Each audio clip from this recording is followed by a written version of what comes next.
Hello les bidouilleurs de la gratte, j'espère que vous allez bien. On se retrouve aujourd'hui pour une nouvelle vidéo. Une vidéo un peu spéciale et un peu plus courte. Fait un petit peu à l'arrache, mais bon, je vous explique tout ça après le générique.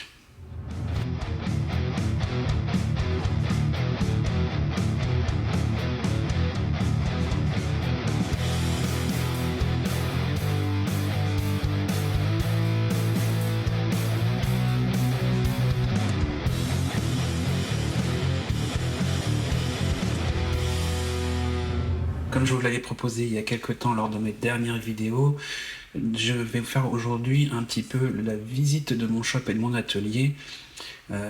Certains d'entre vous avaient aimé l'idée, donc aujourd'hui je me lance. Comme je vous l'ai dit avant le générique, je fais ça un peu à l'arrache car j'ai été pas mal occupé ces derniers temps et j'ai pas eu le temps de faire une belle vidéo bien construite, donc je suis désolé, donc il risque d'avoir peut-être des petits problèmes de son et surtout comme j'ai filmé pas mal de choses à la main, donc je suis pas très doué à une caméra à la main, donc ça risque de trembler. Excusez-moi, je suis vraiment désolé pour ça, mais ça vous permet de voir un petit peu où je travaille et de voir dans quelles conditions je travaille, même si je trouve que il y a pire, mais on verra ça au fil des vidéos. J'en profite aussi pour faire une petite promo, hein. Comme je l'ai dit aussi dans les dernières vidéos, je m'approche tout doucement des 500 abonnés et je lance un concours pour gagner une guitare lorsque je arriverai à ces 500 abonnés. Donc si vous voulez gagner cette guitare, faites tourner un petit peu plus la vidéo et la chaîne, car ça permet d'arriver aux 500 abonnés et je lancerai vraiment le concours pour vous faire gagner cette guitare. Je vous rappelle que c'est une LTD EC10 que je vais customiser par mes soins. Alors quand je dis customiser, c'est surtout au niveau de la peinture et de l'esthétique. La castillage et l'électronique va rester de même, même si je vais les améliorer, je pense, au niveau du câblage à l'intérieur. Mais ça resterait quand même une guitare de base qui est pas mauvaise pour une guitare de début de gamme.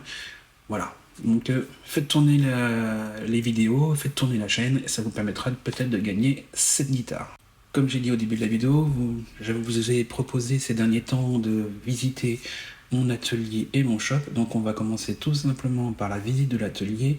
Vous verrez comment je me suis organisé au niveau de mon travail et aussi au niveau de ce que j'ai comme outillage. Donc je vous laisse avec les vidéos, on se retrouve tout de suite après. Les amis, voilà, je vous montre mon atelier comme promis. Comme vous pouvez voir, c'est un garage où je stocke pas mal de choses, où j'ai fait de la place pour travailler. Alors, je suis désolé, la caméra bouge un peu, mais je suis pas très doué avec une caméra à la main. Voici le bois que j'ai acheté dernièrement, bois brut directement, du cerisier, du merisier, du noyer et un morceau de chêne, ce qui va me permettre de pouvoir débiter mon bois. Sur la gauche, j'ai installé un petit poste avec ma dégauchisseuse raboteuse chez PAC. Alors, c'est pas la machine professionnelle, mais ça me permet de commencer le travail, de pouvoir commencer à travailler dans la lutherie et de pouvoir faire mes propres guitares, débiter mon bois, raboter correctement, un minimum, même s'il faut que je pense peaufiner un peu derrière. C'est toujours ça pour commencer, c'est pas de la grosse machine comme je vous ai dit, mais ça dépanne pas mal.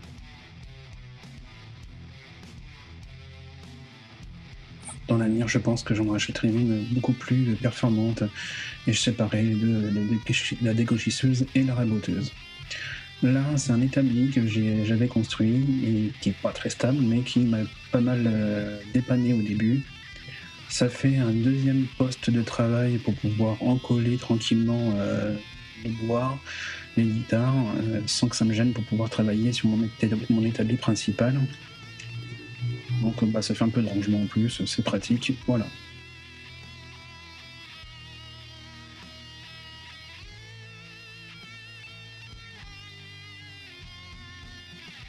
Comme vous pouvez voir au mur, j'ai quelques outils, il n'y a pas tout parce que j'ai pas assez de rangement, il faut que j'en crée d'autres. Donc c'est un peu bordélique et encore là c'est rangé, peut-être plus en bordel que ça. Mais voilà, j'essaie de ranger au maximum et de pouvoir retrouver mes outils facilement. Et ça me permet de voir un peu tout ce que j'ai à faire. Donc là, vous pouvez voir, j'ai créé des checklists pour les guitares, ce que j'ai à faire dessus, que j'oublie pas une étape. Ça me permet de m'organiser un peu parce que je suis pas très organisé dans ma tête. Je vais au plus vite généralement et je fais un peu tout n'importe quoi, donc ça me permet de me canaliser un petit peu. Là, pareil, je me suis acheté une petite perceuse à colonne chez PAC. Pareil, c'est pas de la grosse qualité, mais ça dépanne bien pour commencer.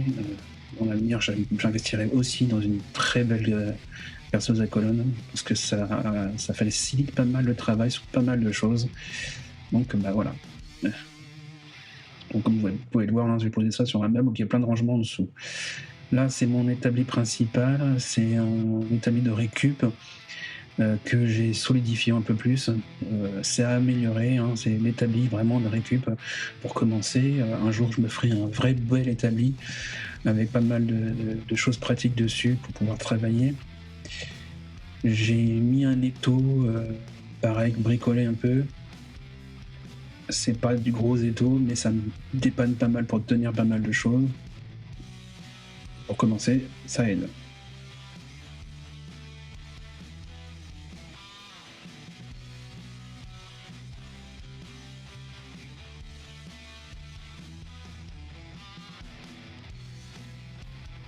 À côté, ben, j'ai une scie sous table, scie circulaire sous table, excusez-moi, Enol. C'est pas de la grosse cam, je l'ai pas acheté cher, mais ça dépanne un peu. Je pense que je garderai la base pour pouvoir créer un autre plan de travail avec une scie sous table que je bricolerai moi-même. Mais pour l'instant, ça me permet de commencer un peu la découpe de bois. Et voilà. Par contre, là, ben, ma petite scie à ruban que j'ai acheté sous les conseils de Jean-Michel Boissière et Jaïl Chemin, etc., du groupe CNC, DI et Lutry sur Facebook.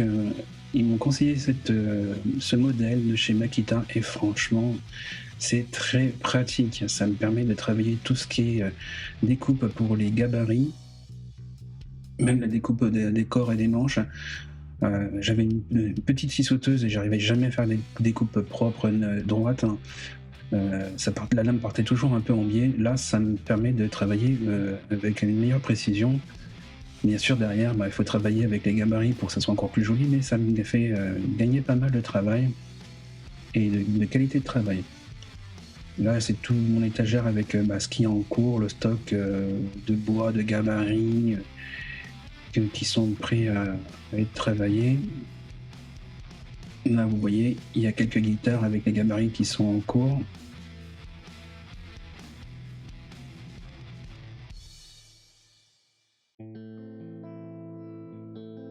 Donc, comme vous pouvez voir, il y a pas mal de petits gabarits découpés, il y a plein de choses.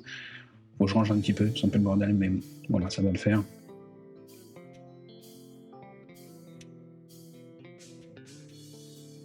À côté, j'ai une armoire où je range tout ce qui est peinture, teinture, etc. et tous les tissus qui me permettent de travailler les guitares, de pouvoir teindre les guitares. Vous voyez, j'ai plein de choses différentes. C'est un peu le bordel, je vais pas vous mentir, mais bon, voilà, ça me permet d'avoir du truc, d'avoir pas mal de choses à portée de main. Il y a quelques choses, quelques pièces et un castillage qui sont rangés par là. Il faut que je m'organise encore un peu, mais voilà, c'est un atelier. Et pour pouvoir voir, j'ai des vieux draps que je vais me servir pour pouvoir faire de la teinture, etc. Et là, c'est le petit meuble où je mélange tous mes outils électro-portatifs. Parce que tout simplement, faut les ranger et que ça prend un peu de place et voilà, que c'est rangé directement.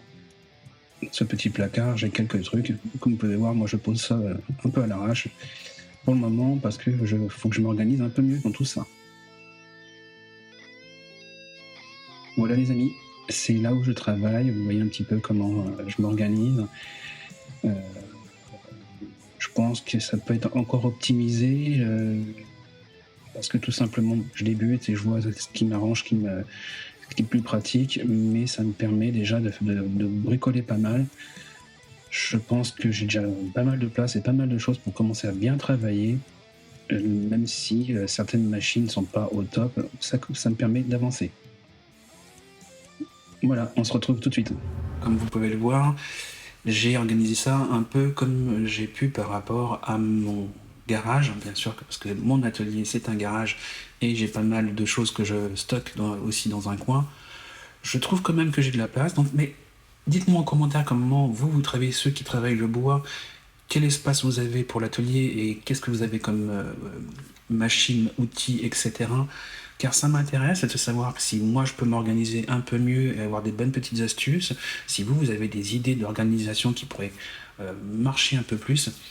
Il y a une chose qui me manque, par exemple dans l'atelier, qui est pour moi très importante, qui va arriver, je pense, dans les jours qui arrivent, voire semaines qui arrivent, c'est un aspirateur d'atelier, car le problème quand j'utilise certaines machines, bah, c'est la poussière et les copeaux. Et comme j'entrepose, comme je vous ai dit, du matériel, j'en mets partout et ça c'est très embêtant pour mon matériel, mon matos, mes affaires personnelles, etc.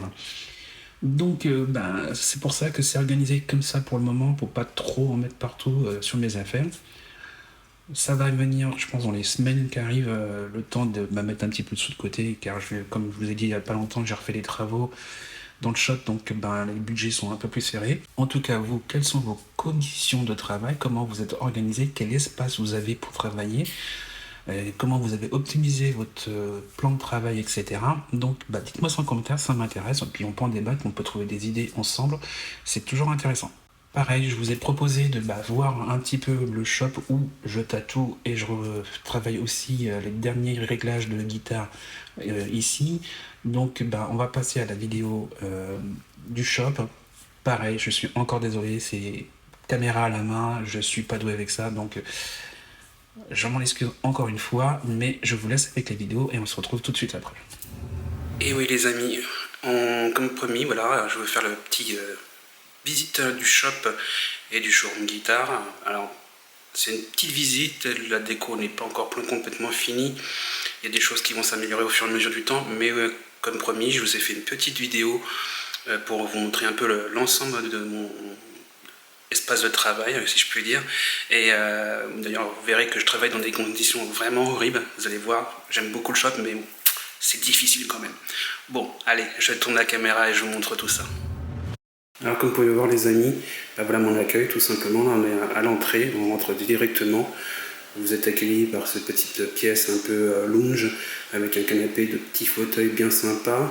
Et c'est ici qu'il y aura sur votre droite le mur des guitares de toutes mes créations. Alors je suis désolé, il y a un peu de bruit, mais ma vitrine donne directement sur la rue, donc il y a du passage. C'est du bruit, je suis désolé. Donc voilà, comme je vous disais, on va faire un petit peu le tour, on va se mettre un peu plus en face. Alors désolé, hein, je bouge la caméra, je suis pas très doué avec une caméra comme je vous ai dit pour l'atelier. Voilà, là c'est le mur des guitares, où je vais présenter toutes mes guitares. Alors pour l'instant, il n'y en a que 4. Libanaise, c'est ma perso, c'est celle que je me sers pour faire un petit peu tous mes délires. Ce qui est encore en vente, c'est Ghost Instinct qui est complètement en gauche en bas et la guitare Slash Tribute qui est en haut. Je rappelle que Slash Tribute n'est pas jouable pour des problèmes de diapason faits par Guitar Kit Fabric, mais ça, vous avez la vidéo qui va être mise en haut où je vous parle de ça. Donc voilà tout simplement mon petit accueil. Vous êtes accueillis, je vous sers un petit café, vous êtes accueillis tranquillement dans le canapé, on peut discuter de vos projets guitare, parce que vous avez envie de faire sur vos guitares, peinture ou même la customisation simple, ou la construction d'un de mes designs, excusez-moi. Donc on peut en parler tranquillement. On va continuer, vous verrez que le shop n'est pas très grand, mais ça me suffit largement. Et là on va rentrer dans la pièce tatou. Voilà. Alors c'est tatou et guitare, donc vous voyez c'est le poste de travail pour le tatouage, avec à côté les autres guitares personnelles, et dont la guitare qui va être à gagner pour le concours, la LTD EC10. Et donc elle est là pour le moment, elle est prête à être préparée pour les futurs projets pour le concours. Donc abonnez-vous et faites tourner la chaîne pour pouvoir avoir plus de chances de gagner cette guitare. Au mur, j'ai des posters pour l'instant de Guitar Cook TV qui sont très pratiques et quand on veut créer quelques petites musiques. Pour l'instant c'est un peu vide le mur, mais la déco va venir. Donc comme je vous disais, mon poste de travail pour le tatou, avec tout ce qu'il faut autour, imprimante, thermocopieuse, etc. pour pouvoir travailler. Il y a mon petit Engel Powerball qui m'accompagne depuis plusieurs années, qui pour l'instant un peu en stand-by parce que je vais m'acheter un TuneOps pour pouvoir le récupérer sur l'ordinateur. Mon petit setup qui est vraiment pour l'instant petit, il n'y a pas grand chose. Et comme vous pouvez voir, il y a pas mal de câblage, etc. qui est apparent, mais bon, pour l'instant c'est la première mise en place. Et comme je le disais, juste à côté de mon petit setup où je m'enregistre, là ça va être là où je vais régler les guitares, faire les dernières finitions, la pose d'accastillage, l'action, la tonation, etc., etc. Même l'électronique avec le petit poste à soudure qui est juste à côté. Et comme vous pouvez le voir, il y a largement la place. Tout ça sous l'œil averti de Deadpool en cuisinier et Wolverine. Mais comme moi je suis un bon vilain, j'ai carrément dépouillé Wolverine de sa main. Voilà les amis, un peu où je travaille. Quand vous allez venir me voir pour vos projets guitare, voilà, c'est une simple petite boutique qui me permet de pouvoir travailler, vous recevoir sans problème avec mes petites guitares. La première qui m'a lancé dans cette belle aventure de customisation de guitare et de peinture sur guitare. Voilà. La deuxième que j'ai faite, la fameuse Butterfly Butterfly Effect qui me lance dans la construction de guitare. La petite guitare pour déco, pour ceux qui ont du budget un peu plus moindre mais qui aiment bien la déco, améliorer leur déco chez eux, bah voilà, tout simplement une petite guitare à un coût plus intéressant. Et puis bon, bah, mon Ibanaise qui est customisé un peu à l'arrache avec plein de stickers dessus que j'aime beaucoup. Voilà les amis pour le tour du shop et de mon lieu de travail.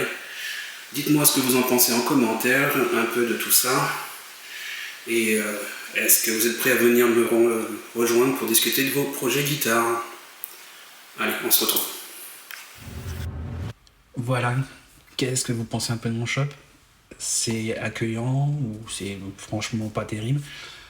Vous avez le droit à la critique, n'hésitez pas à me le dire en commentaire, ça permet de voir un peu ce que je pourrais améliorer. Comme je vous ai dit, bien sûr, la déco n'est pas tout à fait finie, car j'ai préféré plutôt investir dans ce qu'il faut pour pouvoir mettre en place les choses et après faire la déco. Je pense que c'est le plus logique. D'abord la qualité de travail et ensuite la déco. Maintenant, c'est des petites choses qui vont arriver par-ci par-là pour améliorer tout ça. Mais dites-moi ce que vous en pensez en commentaire. Pareil, comment vous auriez vu, vous, l'installation de tout ce que j'ai fait? Comment vous auriez vu mon petite installation pour les réglages de guitare? Dites-moi ça en commentaire, ça m'intéresse. En tout cas, est-ce que ça vous plaît le shop? Est-ce que vous êtes prêt à venir me voir pour discuter de vos projets? Dites-le moi en commentaire. Bien sûr, vous n'êtes pas obligé d'habiter à côté ou de faire des kilomètres pour venir me voir. On peut en discuter aussi via les réseaux sociaux ou mon site internet où vous pouvez faire des demandes de devis et voir un peu tout le travail que j'ai fait. Comme je vous ai dit, c'est une vidéo un peu plus courte, un peu particulière, fait un peu à l'arrache. Je m'en excuse, mais j'ai pas eu trop le temps ces derniers temps. Même si ça prend un peu de temps de faire une petite vidéo blog comme ça, c'est pas de la même qualité que ce que je fais habituellement, je suis désolé, mais ça me permet de vous mettre une vidéo et de vous montrer dans quelles conditions je travaille. En tout cas, je vous laisse pour aujourd'hui et on se dit à bientôt. Si cette vidéo vous a plu, n'hésitez pas à mettre un petit pouce en l'air et des commentaires pour qu'on puisse en discuter de tout ce que vous avez vu. Ça permet de faire référencer la chaîne et la vidéo et me faire connaître un petit peu plus. Si vous n'êtes pas abonné à ma chaîne, je vous invite à vous y abonner et de cliquer sur la cloche pour être notifié des prochaines vidéos que je pourrai faire. Il y a des petites surprises qui arrivent dans l'avenir, mais ça, l'avenir vous le montrera. Vous pouvez aussi me retrouver sur les réseaux sociaux tels que Facebook, Instagram. Je vous mets les liens en description. Et des fois, il y a des petites spoils de ce qui pourrait arriver sur la chaîne. Vous pouvez aussi voir tout mon travail sur mon site internet et me faire des demandes de devis. Je vous mets le lien en description. Sur ce, les amis, je vous dis à bientôt. Portez-vous bien et que la force soit avec vous.